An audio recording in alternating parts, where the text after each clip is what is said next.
Hi guys, it's Wednesday the 19th of December. I'm Olivia and this is Mobuzz TV. The guys over at the Register have been reporting on what appears to be a worrying new trend: swatting. It's kind of like one step up from the good old prank calling, although this time the results are a little more serious. The latest example is of a family home in California which was unexpectedly raided by a team of armed police officers. They had received a report that there were 3 gunmen trying to break into the house. It turns out that one of the residents of the house, a 15-year-old boy, had been having an online chat with another youngster in Chicago. It was the boy in Chicago, or the swatter, who through a combination of computer and phone hacking had made the prank call to the emergency services. By using a VoIP system, the swatter can make it look like the emergency call came from the victim's address.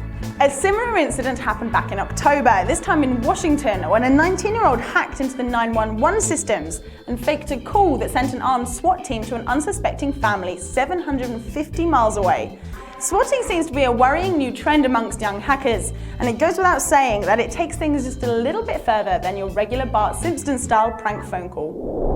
After reporting on the Gibson robot guitar that tunes itself, an Icelandic student has invented a guitar tuner which can be used via mobile phones.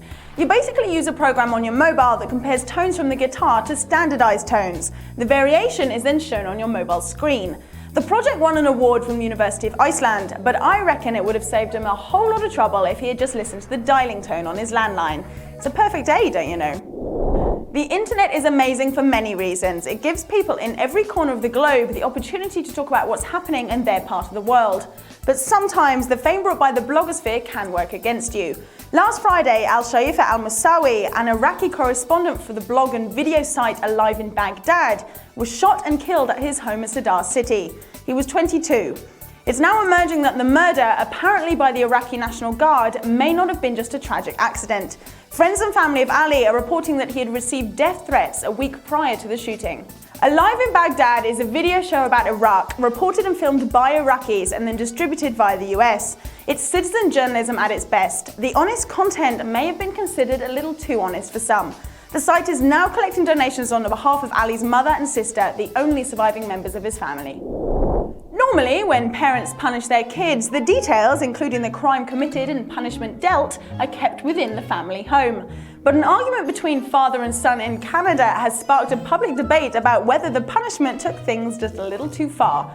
The loving father had searched high and low in order to get his 15-year-old son the holy grail of Christmas presents, a copy of Guitar Hero 3, which he bought for $90. However, after coming home from work a little earlier than usual and catching his boy smoking a suspicious-smelling substance with a couple of his delinquent friends, he promptly put it up for sale on eBay, where it fetched over $9,000. What do you reckon? Fair dues or just a little bit harsh, seeing as we're in the season of goodwill and all that? Okay, to end the show, a rather cool little application that we found. NewsMap is an application that, and I quote, visually reflects the constantly changing landscape of the Google News aggregator. Using tree maps, it divides the information into recognizable blocks, each different color symbolizing a different subject, like business, entertainment, or worldwide, and within a different time frame. Time frames are divided into less than 10 minutes ago, more than 10 minutes ago, and more than 1 hour ago. It is without a doubt a very pretty application, but it's also very effective. Just as the site says, NewsMap reveals patterns in news reporting spanning nations, time and culture, and highlighting the bias of news reporting throughout the globe. I really like NewsMap, so go and take a look and let us know what you think. That's it, now go away and do some work.